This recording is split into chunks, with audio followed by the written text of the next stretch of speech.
Following much work over the previous decade, a new site was identified between Halberton and Sampford Peverell in mid-Devon that had seen significant occupation in the Roman era. A Heritage Lottery Fund bid was made on behalf of the local founding groups, the Tiverton Archaeology Group, the Sampford Peverell Society, Devon County Council's Archaeology, and the University of Exeter's Department of Archaeology, with the project managed by the university's lead, Dr. Sue Greeney. The case for the full understanding of this very important site and its urgent excavation to avoid risk of further deterioration was accepted and funded by the HLF. This required a phased plan to involve the wider community's participation. A series of public presentations in the local area under the banner SHARE, that's Saving Halberton's Ancient Roman Environment, were extremely well attended and kindled interest from hundreds of attendees, many registering for the opportunity to volunteer for fieldwork and other project roles. Meanwhile, a technical plan was prepared to scope the project's excavation work and manage community volunteers. The successful bidder, Cotswold Archaeology, was appointed in the spring. Cotswold then contacted our list of local people who'd confirmed their interest to arrange their volunteering days and the types of activity they'd prefer to take part in. The chosen location, that's Area B, identified from other surveys, was across the field from the confirmed villa site A, where mosaic remains had previously been found. What follows is a brief resume of Phase 1, the 11 days of work known as the evaluation phase, where limited trench work was designed to explore the collapsed debris and walling remains to define the foundations of former buildings and assess their significance and functions. This field is referred to as Garden Close. This excavation is about 120 metres from the better evaluated villa site and is close to the lane which leads to Ivy House Farm on the field's southeast side. Cotswold Archaeology planned 2 sets of trenches to evaluate the extent of foundation walls of what appeared to be separate rectilinear buildings about 10 metres apart. Having established their base in the corner of the field, comprising a couple of containerised metal welfare cabins, secure equipment storage and facilities, work on the chosen locations began on Monday the 13th of April. Each day the Cotswold Archaeology team was headed by Dan Sozins, helped by Nicole, Merrin and Chloe. Besides their primary archaeological tasks, the Cotswold team managed, instructed and guided ever-changing daily groups of semi-experienced volunteers, mostly from TAG and SP-SOC. This pool of around 24 worked in groups varying between 6 and 14 over the 11 days of digging, always encouraged and befriended by the ever-cheerful Cotswold professionals. Having marked out this initial trench, Dan supervised its mechanical excavation by digger. This is the normal practice in this day and age, where the assumption has been made that the cultivated layer will probably yield very little in the way of stratified remains. The excavation proceeds with very careful topsoil scraping, each a few centimetres at a time. A 1.8 metre wide toothless bucket drags back about a metre or 2 each action, emptying the spoil a metre or so from the trench edge. At any sign of disturbance or underlying structure, such as the collapsed building material, CBM, rock, slate or tile, mechanical work stops at that level until or unless close inspection reveals it's safe to continue. During the day, Trench 1 will be extended 25 metres inwards towards the centre of the field to form an L shape, potentially intercepting what might have been wide ditches forming enclosure boundaries.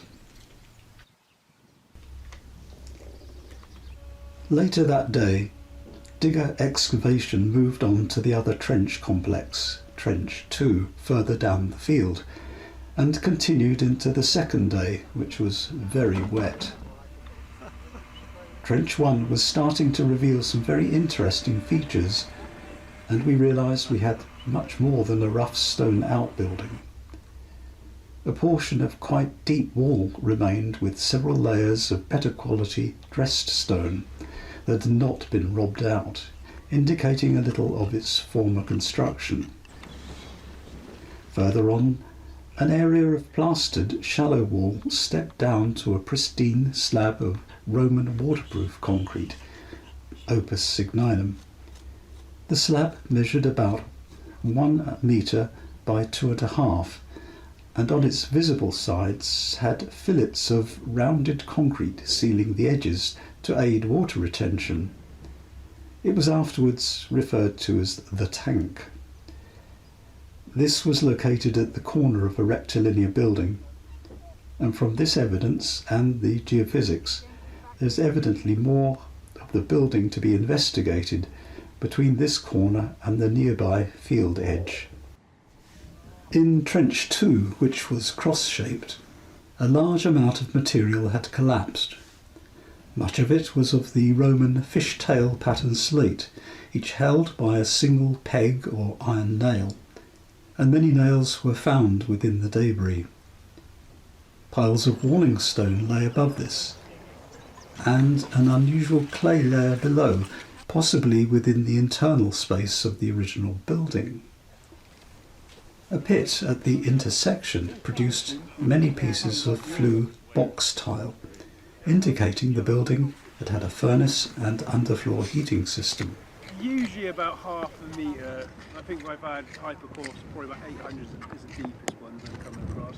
But it also looks like you're getting across through to a new context. It's got a lot of crushed CBM in it. You see how it's just changing down there? But you've got all those little orange flecks. Yeah. So that looks like that's all the crushed. Useful building materials had long since been robbed and reutilised elsewhere, and remaining foundations were of a readily available local stone, either too deep or not worth the effort to take out. Within a patch of darker soil, perhaps indicative of burning, painstaking hand excavation by a trio of our volunteers produced many interesting finds. Fragments of pottery in terracotta or black burnish ware, a few pieces of which formed most of a pot in themselves.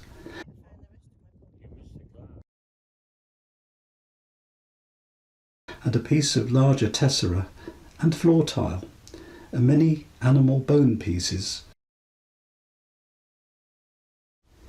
Elsewhere, a collection of pieces of pale blue-grey coloured wall plaster emerged. And tantalisingly, on a spoil heap, a couple of fragments of milky blue coloured glass glinted in the sunshine. A few low denomination coins were located in situ, or by a detectorist checking the spoil heaps. As with the building at Trench 1, only one edge was revealed, leaving more to explore at a later date. Long excavations of an area in Trench 1's field extension finally confirmed the presence of the shallow ditch geophysical results had indicated. A fragment of post-medieval pot found at the base of a sondage, that's a deeper pit within a trench, helped to date the infilling of the ditch. As defined layers were revealed and completed, standard recording practices were used by the Cotswold team. Photography against scales, detailed drawings, and very precise geolocation and depth measurements using expensive GNSS instruments, or GPS to we amateurs. Only once recording was complete could the material be carefully removed to reveal strata beneath. In one area of collapse, some 5 strata were identified before the so-called natural subsoil was reached.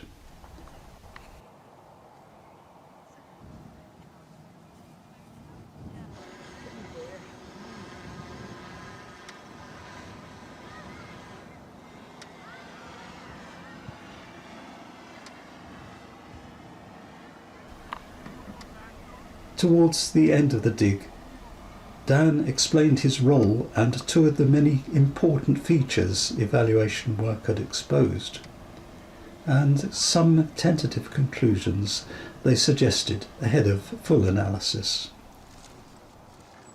Good morning, my name is Daniel Sawsins from Cotswold Archaeology. I'm a senior project officer with them, and I'm also the on-site director for the SHARE project in Phase 1 works. So we begin with Dan in Trench 1. So in Trench 1 here, we're looking at this very well built piece of wall. It has been robbed out in the late Roman or post-Roman period again, but they've obviously stopped when they've run out of space on their car or the need to take any further stone. But what the difference is between this wall and the walls we're seeing in Trench 2 is the walls in Trench 2 are built on a rubble core foundation and 2 or 3 superstructure courses are still surviving, but this one here we've got 7 to 8 courses of dressed stone still going down, suggesting a different building practice or a more investment into the building of the wall itself. So I'm standing in Trench 1 here, and you can see in front of me we have a nice Roman wall. We know it's Roman because we have Roman artefacts associated with the construction and demolition of this wall. And onto the face of this wall we can see a nice Roman mortar, or opus signinum, which is a crushed lime mortar and ceramic building material which is used to form a waterproof lining. So you can see this nice horizontal mortar floor. It does seem to get a bit deeper towards the camera.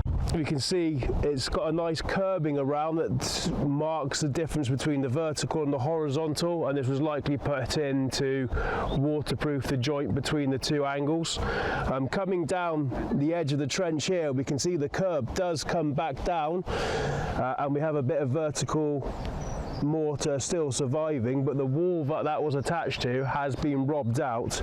But if you follow the curb into the slot just over here, we can see where the robbed out wall would have been.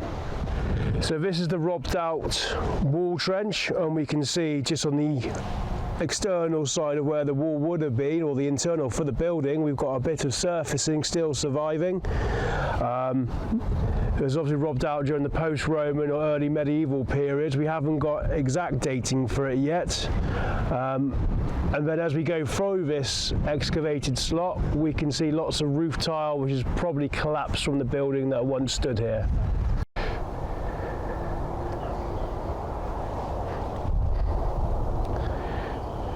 So at the northern end of Trench 1, we have this very wide shallow cut feature that runs from where I'm standing all the way through the trench and returns back up in this slot just here. It seems to have a nice flat base to it. It's only about 20 centimetres deep, and in the far slot behind me I've just walked from, we do have 1 post hole. It might suggest that it's part of a house platform, a terrace platform, or it is just part of some either Roman agricultural practice or some later activity. At the moment we are unsure what date this dates to. Moving to Trench 2 and the remaining walls of the second rectilinear building. Now in Trench 2 in the southern spur, which is focused on yet another building previously identified by AC Archaeology, and what we have is a robbed out construction cut coming through the trench. We can see there's actually a little bit of structure still remaining, but the majority of this wall has been robbed out for quarrying and use elsewhere. Sealing over the top of that, we have this it's very easy to identify slate layer, and all the slate we can see in section is roof tile. So still within Trench 2 we have this nice Roman wall coming across, and this is the return of the robbed out trench we've just discussed. This wall sat upon a rubble foundation, and we've got 2 courses of superstructure still surviving. The wall returns into this spur and turns 90 degrees underneath the limit of excavation, and we can see in this corner we potentially got a bit of compacted gravel hardcore surface still remaining.